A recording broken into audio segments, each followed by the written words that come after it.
Hello, everybody. I'm Kelly Blanchard, the author of the Chronicles of Lorik series. I play Syphina in Storyteller Tell's Grand Quest game.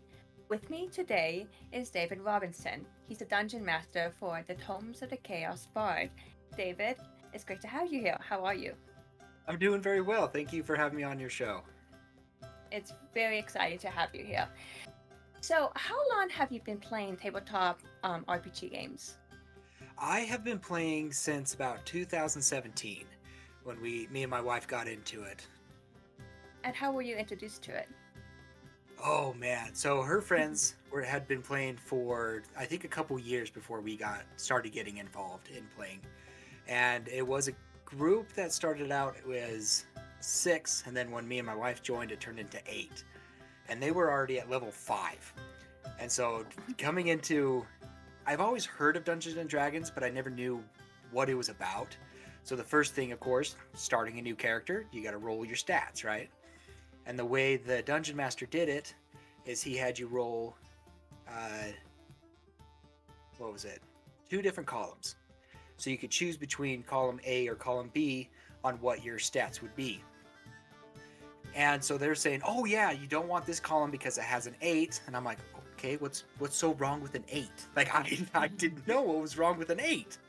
And so I'm like, "Okay." So we played for a little bit. It honestly gave me a little sour taste to Dungeons and Dragons because they had been playing for a while, and I created this character. I'm like, "Oh, I want to be a scaredy cat. I want to be the scaredy cat player, and that goes and hides every time there's combat." But then I didn't start leveling up with them because the DM's like, well, if you didn't participate in combat, you don't get any experience. And so I was like, Oh.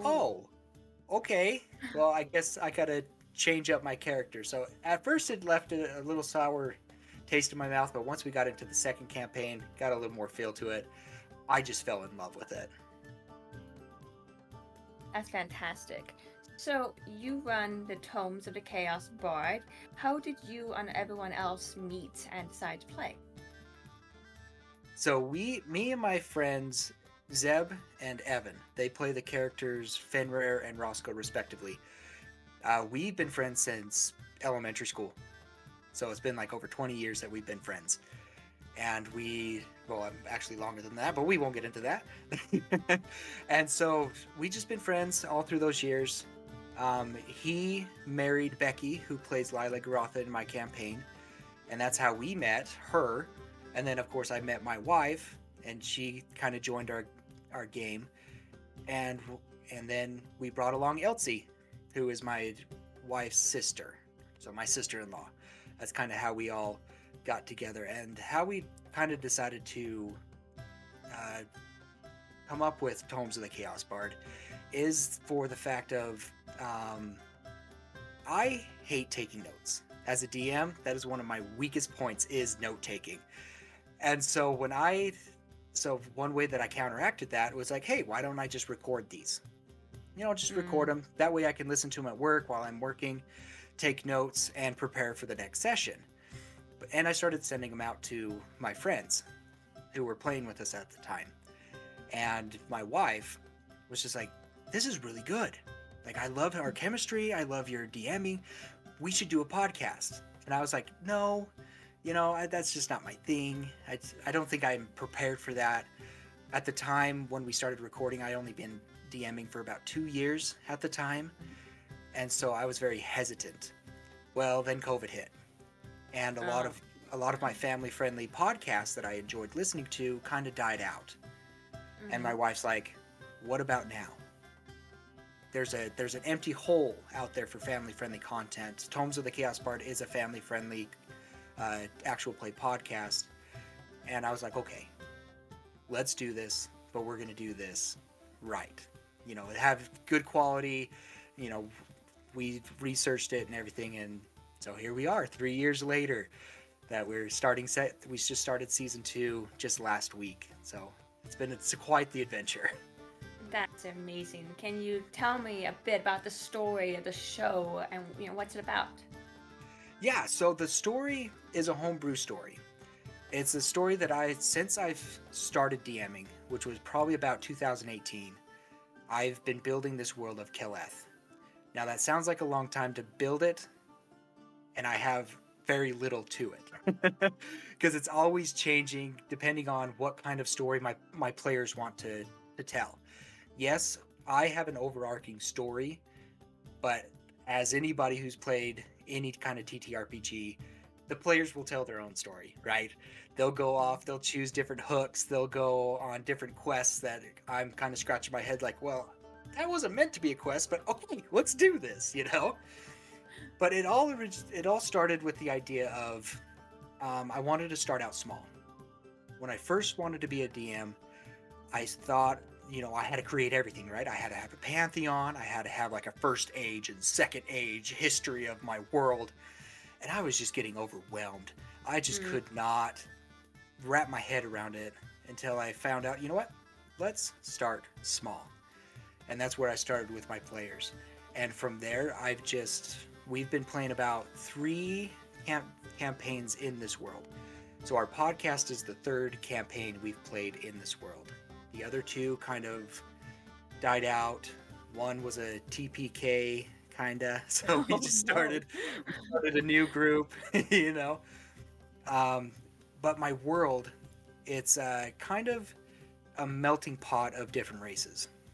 So originally it was ran by the goblins. It was kind of a goblin territory. And then slowly came in the dwarves, and slowly came in the humans, and slowly came in all these other races, and kind of kicked them out. Mm. Well, now the goblins want their place back. They want their home back. Mm. And so that's kind of where this is going. And we follow my adventurers starting off at a little town called Hayden's Hollow, where they're just worried about their refugees that have been making their way to this little safe haven. Mhm. But then this other guy comes in and he wants to take it over. So they're like, okay, well, we can't have this happen. But as they go around finding new information, they realize there's a bigger issue going on in the land than just their little hidey hole that they have. So that's Mm. kind of a general feel of what my campaign's about. So so this entire thing is it all the campaigns are basically the same general story, or does each campaign have its different story? Like you said something about the goblins being kicked out and want to come back. Like, what's the general story of the current one that you're running? Yes. If you So can tell me without spoiling. oh yes, I can definitely tell. They've all had the same kind of underlines, but each campaign has been different phases of the goblins coming back. And one thing that, kind of backtracking a little bit, talking about the name of Tomes of the Chaos Bard, the reason why we decided to go with that name was the idea that it's a name that we can tell several different kinds of stories. So we could go into let's say, a steampunk one, or maybe go into more a heavy fantasy, or maybe take magic out of it. But it still fits the same kind of storyline. Because another reason why we call it Tomes of the Chaos Bard is because our host is his name is Solemn, the Chaos Bard. Mm. He is one that he wants to write a famous story. He wants to write that story that everybody will tell for years and years to come. That he will be well known for that story. So he kind of stalks adventurers around and trying to write down their story as they go. Hence why it's called Mm-hmm. Tomes of the Chaos Bard. And he has a little sidekick named Quill. And how I like to describe the two between them. So Quill is like a sentient phoenix feather, but it's unsure if it's like a figment of Solemn's imagination or if he's actually real. That's kind of up in the air. You guys decide, right? The listeners will decide if Quill is real or not. And how I like to describe him is Solemn, if he could write a story, he would write Monty Python and the Holy Grail. That's the kind of story he would write. Where Quill, he would be writing Lord of the Rings. And so there's a lot of conflict between the two on what kind of story he wants to tell. And Solemn, being a Chaos Bard, he likes to, if the story kind of gets a little boring, he likes to throw, hey, this is getting a little boring. Let's throw in a little excitement, and he Oh. tosses it in there. It sounds like a character from this Grand Quest game. At least the voice you just did sound like. Oh, awesome. That's fun. Yeah. Yes, very much. Um, so you mentioned that this is your third campaign, Yes. and there was a TPK and so forth. The characters from the other campaigns, like, are they ever mentioned? Do they ever, if they're still alive, do they ever show up? Even though they might be NPCs, or do they just not exist? Yes, they have shown up They do? in it, which is it's kind of one of those fine lines to do because of course nobody else knows about those two campaigns or the story or the characters that were in there.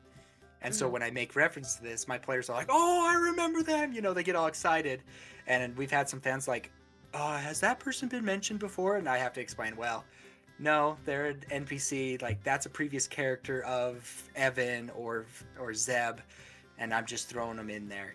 But I try and make them so in those previous campaigns, they made important decisions, right? Those characters made certain decisions that has affected the campaign now. And so we've tried to explain that to the listeners through roleplay. Our podcast loves roleplay. Mm-hmm. I've been accused of not having my players roll because I just enjoy the roleplay. It's like, Yeah. honestly, if you can sit down and convince me that you are right, I'm not going to have you roll a die. Like, I think it's kind of a waste of that. But sometimes I'm like, maybe I'll just have them roll just to see how persuaded they are, right? It, Mm-hmm. to the line of, oh, you rolled really high? Yes, they are all yours. They're going to help you any way they can. If they roll poorly, but yet it was still convincing enough, then it's like, okay, I won't hinder what you're going to do, but I'm not necessarily going to help, if that makes Yeah. sense. And so Yeah. we love role play here. It's one of our, I think, Mm-hmm. one of our staples, one of our pillars of our podcast is the role play aspect. Yes, role playing is so much fun to do. So yeah. So tell me about the characters in the current game. Like, what are their names and what roles do they play? Like the tank, healer, and so forth. Gotcha. So we have my wife. I'll start with her. Her name is Abby, and her character is Henley Thornton. And what's interesting about Henley Thornton is she was actually an NPC that I had in campaign 2. And my wife just loved her story. So kind of Henley's story is that she made some bad decisions and she's a ranger, but she made some bad decisions that caused her ranger fort to pretty much get wiped out. And so she has very trauma. She has lots of trauma in her background, and there are few instances that it gets triggered in the Mm-hmm. podcast, and she leaves. And she, Mm-hmm.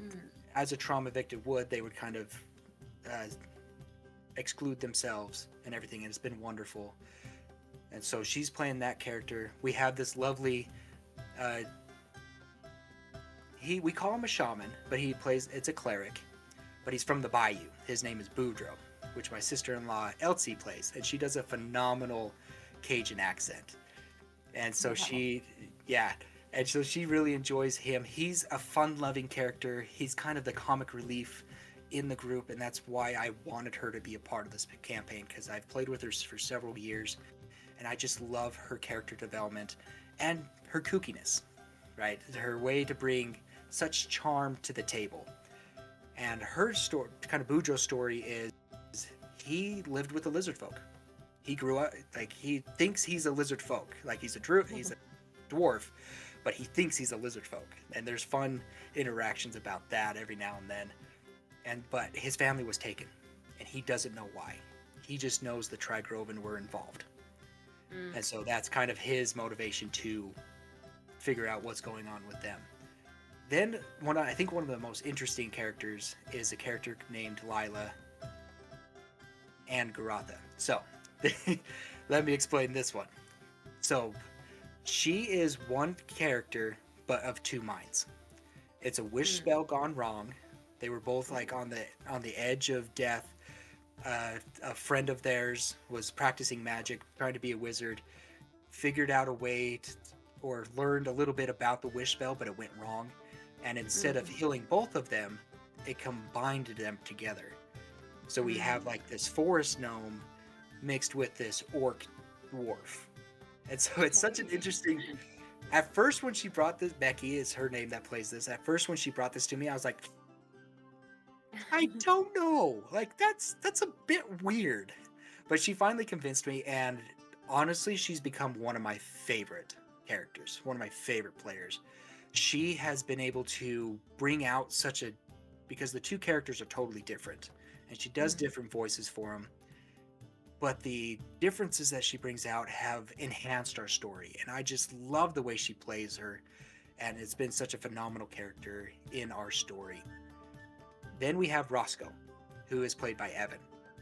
Roscoe is our little halfling who, and he, I guess I need to mention.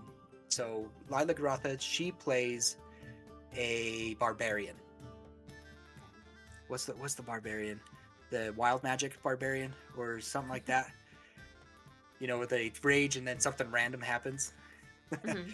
So she plays that, and then Roscoe he plays a fighter. That's kind of his subclass. So he's our tank. Mm. Boudreaux's our healer, even though Boudreaux is kind of like a iffy healer. He gets distracted a lot. Oh no. Yeah. Henley's our kind of scout looker around, and Lila Garotha kind of play our tank as well. So going back to Roscoe, he's our halfling that's just trying to make it in the world. He Mm. has no idea what he's doing. He's been trying to find his place.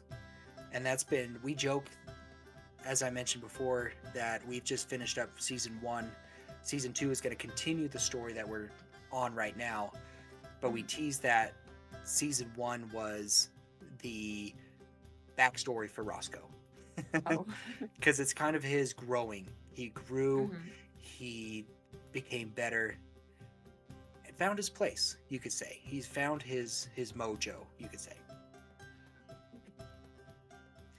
And then we get to who I call my wild card, Fenrir, Zeb. Zeb is one guy that super quiet. All through high school, a lot of times we'd be hanging out with a bunch of group friends, and he would peep up or pipe up and say something. It's like, oh, I forgot you were still here. Like he was just so quiet and just loved to be in the moment.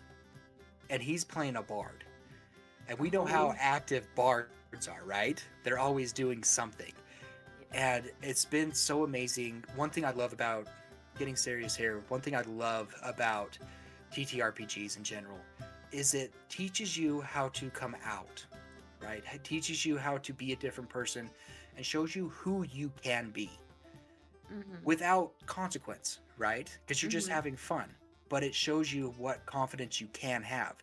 And since we started this podcast, he's the one, as a person, that I've seen the most growth in. Seen him step out of his thing, make up songs like a bard does, which Wow. Zeb never would have, never would have. I ever imagined him doing something like that, and yet here he is, in front of an audience, making up songs and kind of making a fool of himself.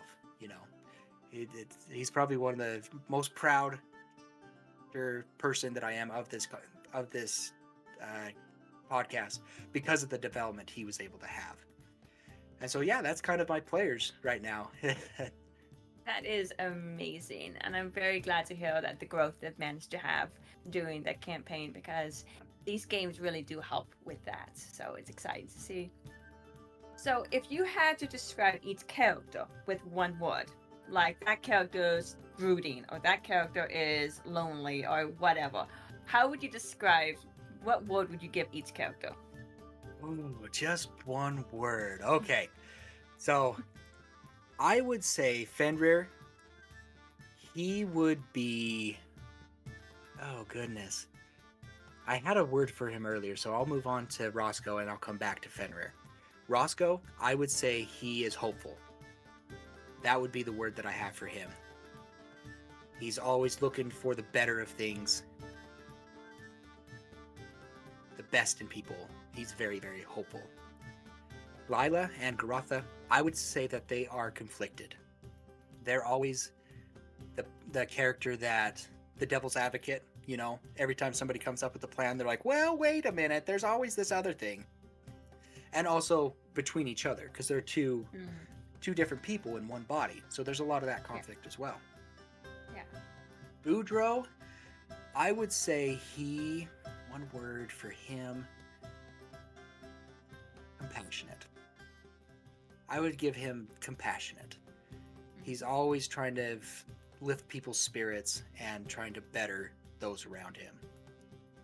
Henley, I would probably call her the glue. Oh, yeah. She's the one that keeps the group together. She's the ah, maybe the balance. I think I'm going to change it to the balance because she's the one who kind of gets everybody level-headed. Of maybe we shouldn't do that. That's a good idea, but maybe tone it down. Or yes, let's go with that idea. Kind of the decision maker. Let's do this. Mm-hmm. Going back to Fenrir, I would say elusive because I never know what he's going to do. Like I said, he's just quiet. I can't read him. And every now and then he's like, I'm going to do this. And you get that jaw-dropping moment of like, all right, I guess we're going down this way. You know? That's the words I would give them. I bet he's the one that makes you, as the DM, just really stay on your toes. Yes, everybody's had a moment, but Fenrir or Zeb definitely has been one of the top ones.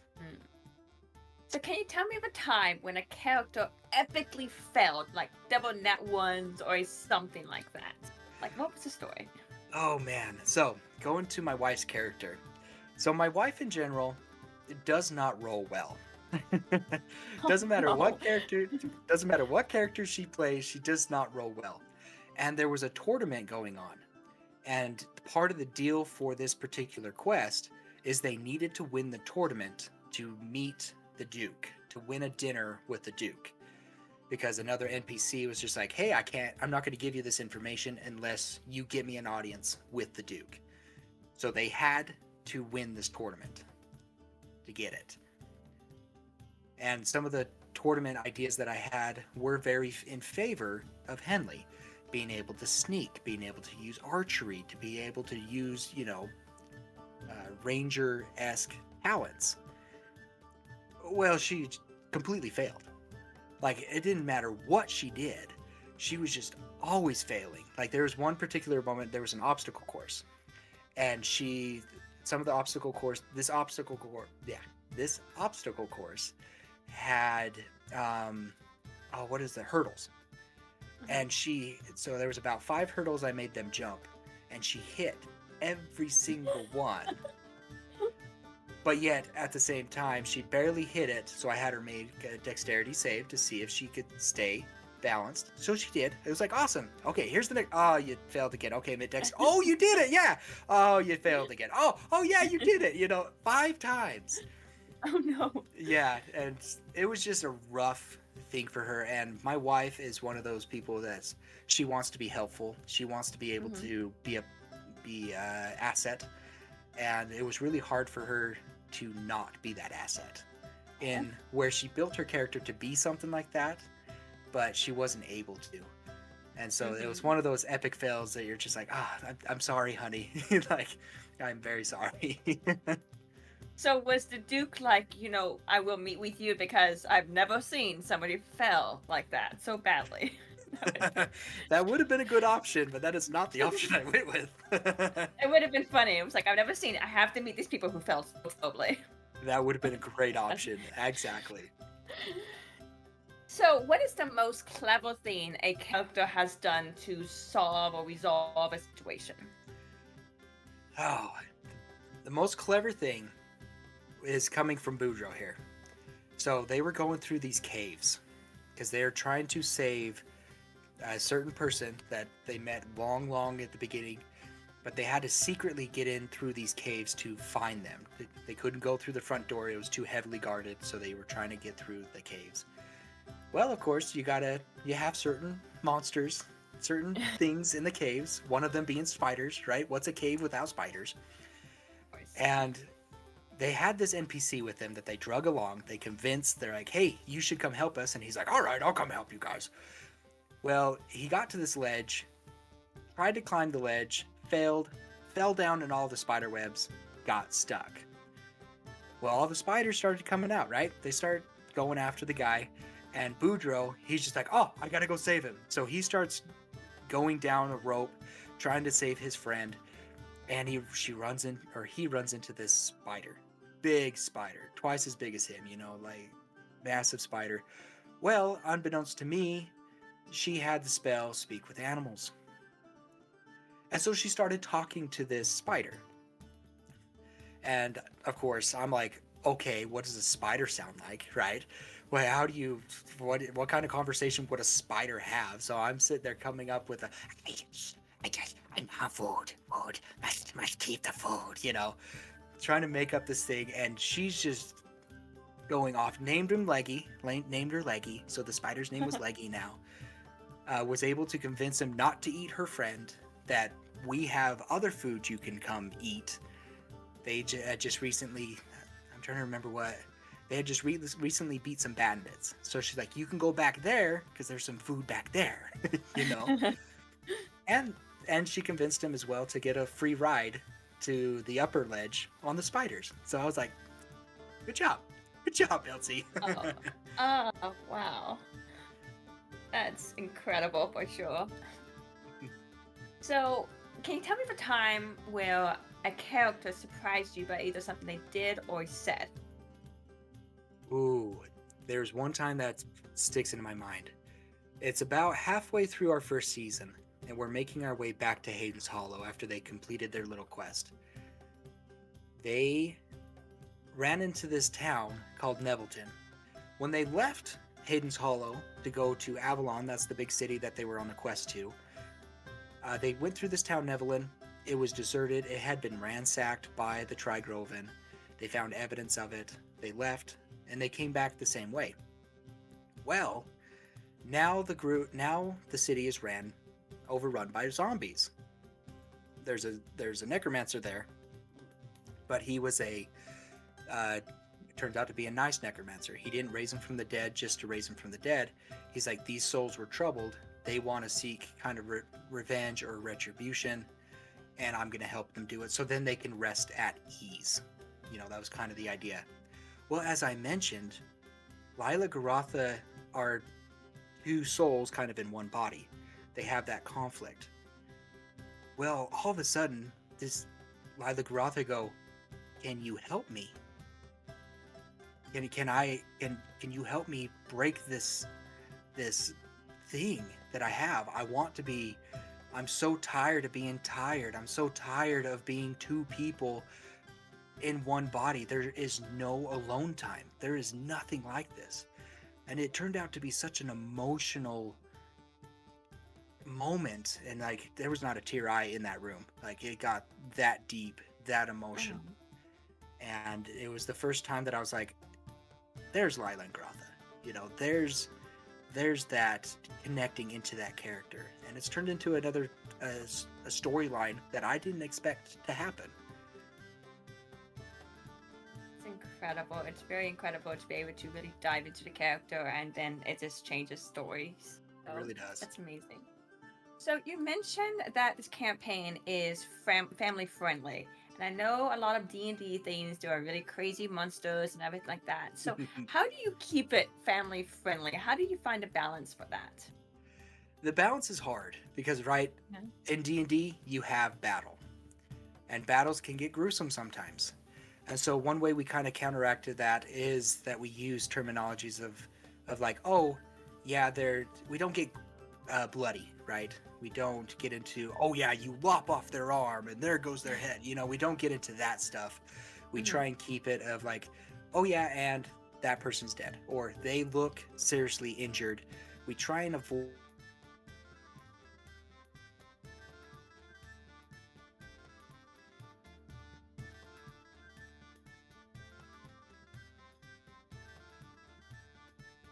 like Avatar: The Last Airbender little animated series. We don't get anything more gruesome than that, or even the animated Clone Wars series. We don't get very gruesome, just like they don't. And the language, we don't talk about explicits or use foul language on there as well. That's awesome. That's really amazing to hear that that's even possible, because I know that it can be difficult to manage.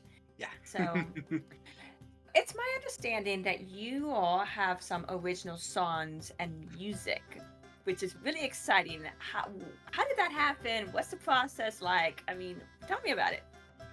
Okay, so we came up with the name Tomes of the Chaos Bard, right? And so it's just like, well, we gotta kind of have, if he's gonna be a bard, he kind of have to have his own songs, right? Well, Abby and I, for the past 10 years, have been part of this little melodrama group. Me and my wife had done melodramas, and so has Elsie. It's a local lady. Her name is D.A. Nichols, and she writes original stories every year. She writes the story, she writes the music, and she writes the songs in it. They're like musical melodramas. And we just approached her. We're like, hey, this is kind of our idea that we want. Could you help us with this? And she's like, Mhm. sure, tell me about your character, tell me about Solemn. And so we described who he is, and she just ran with it. So that's where our theme song comes from. Solemn Amai is our theme song. In the very first kind of couple episodes, he has his own little episode where he sings that song. Mhm. And she just caught the bug with it. And so she wrote that, and then like 2 weeks later, she sent us 9 more songs. Wow. Yeah. And she's like, oh, I just had it on my, here's one, here's one, here's one, here's one. It's like, holy crap. Thank you. Thank you. So slowly we'll be able to start releasing those. And she's given us permission as well, because as I said, she's, for the past 10 years, she's wrote original songs and music for her melodramas. And she's been Mhm. gracious enough to be like, nobody's ever going to hear these songs. Nobody else is going to be able to hear my music. Please use it. And so we have this backlog of songs that she wrote for her melodramas in our pocket as well. So we're trying to find ways to share the world and let people know how amazing of a composer she is, how fun her songs are. If you just go listen Mhm. to Solemn Am I, you'll find how catchy it is and how Yeah. lovely it is. And all her songs are like that. And it's one way that we can pay back for her, because she has definitely influenced my life of coming out of my shell. I haven't always been much like Zeb. I've been one that's been by myself, not necessarily by myself, but reclusive. I'll stay home, a very introvert, right? I'll stay home. You guys go have fun. I'm gonna play my video games and just be a nerd. Uh, but she's helped me get out of my comfort zone. Let me know that I do have talent, that I can act, that I can sing. And Homes of the Chaos Bard, the podcast, would not be here if it wasn't for her, if it wasn't for that amazing woman. And it's been such an amazing thing to have her a part of this as well. And that's kind of how we came up with the songs and music for Homes of the Chaos Bard. Do each character do they get a theme song, or is that something that might happen in the future? Yes, we do have it. We're just trying to figure out ways to implement them, right? We're That trying to is figure amazing. out, yes. And so we try to figure out some ways to, when it's their moment, right? I'm trying to Mhm. create the story where they can have this moment, and that's when their theme music will come in. We've had, I think so far, we've revealed Boudreaux's, Lila Garotha's, and I think Roscoe. I don't quite remember. My wife's the one who does all the music editing and stuff like that, so it goes over my head. She's brilliant at that kind of stuff. I just tell the story. Like I just do this. So, is there a place where we can listen to this music? Yeah, there is. So we have several songs in our podcast, but also we have Mhm. a Ko-fi page. For those who aren't familiar with Ko-fi, it's like Patreon, Mhm. and there you can buy the sheet music and you can buy the songs as well. That you can have it for yourself or play it yourself and enjoy it. So yeah, it's ko-fi.com/Tomes of the Chaos Bard there. And I'm not going to say the price because I don't remember the price, so don't quote me on that. But That's there you can fair. find it. Yeah. That's that's really really amazing and just inspiring, to be honest. Because yeah. So back to the Tomes of the Chaos Bride. If you had described like the entire campaign in one word, how would you? What word would you describe it as? I would describe it as endearing. There is so many different things in the show. We have our funny moments, we have our serious moments, we have our dramatic moments, right? But all in all, a lot of people have really enjoyed, and we've gotten several emails and fans have reached out that they just love the the well-roundedness of it. That we do have those moments where we are human, right? You get those raw emotions. That's one thing I love about recording it because we get to keep those moments forever and we can go back and listen to them. And also have the funny moments where everybody's falling out of their seat, just laughing, having a good time. And I just love the moments as well to turn off the mics and just talk about what an amazing moment it was. So that's the word I would use, is endearing. It's a show, heartfelt, lovely, lovely little show that all ages can listen to. Yeah, I guess that's what it is. Endearing.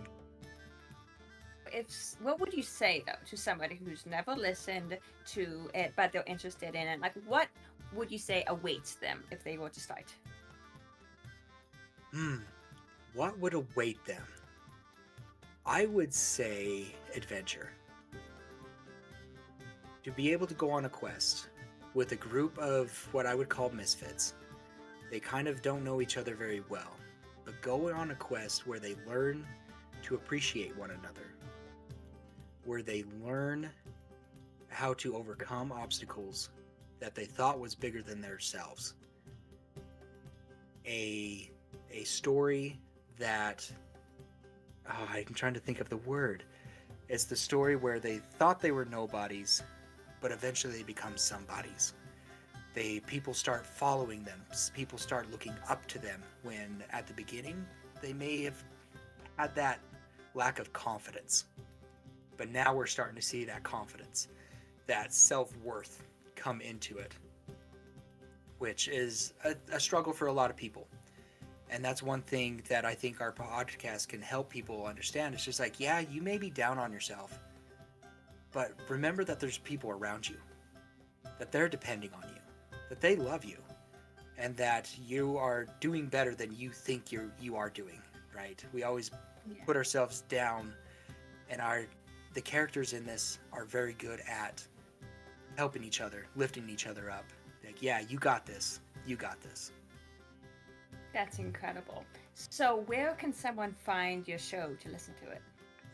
Yeah, so we're on all podcast platforms. So we're on Apple, we're on Spotify, Good Pods, a bunch of other ones. I haven't heard of one that we're not on. Let's say that. But I know there's tons of them out there. So if by chance you guys are on a podcast platform that we're not on, reach out to us. Email us at chaosbardpod@gmail.com. Let us know so we can get on those platforms. We want to share this podcast with everyone because we feel that it is, one, family friendly. Families can listen together and have those water cooler talks, sit at the table, listen to it, and be like, oh, did you listen to the new episode today? Oh my gosh, this happened. Have that camaraderie as a family, because we believe the reason why we did family friendly is because we believe all ears deserve to hear. It's one way to bring people together by listening to a show. We see that all the time. We see Star Wars, we see Lord of the Rings, Harry Potter, that unity, Dungeons and Dragons, TTRPGs. We have such an amazing community, and we just wanted to be a part of it and strengthen it through our show. So yeah, you can find us on all podcast platforms. We have a YouTube, but it's just audio on the YouTube. You can find us on our social medias, on Instagram, on X, that it is, at Chaos Bard Pod. No, at Tomes of the Chaos Bard. And we're on Facebook as well, same name. It's incredible. Thank you so much for being here. It's really great to get to know you and get to know what the show and all that. And it's nice to hear about a different, point of view of the game, and especially being family friendly and so forth like that. So thank you again for being here. It was really great to just have a conversation. Yeah, thank you for the opportunity. I really appreciate it. Of course. Well, you take care and have a great day, okay? You too. We'll see you later. Alrighty, bye.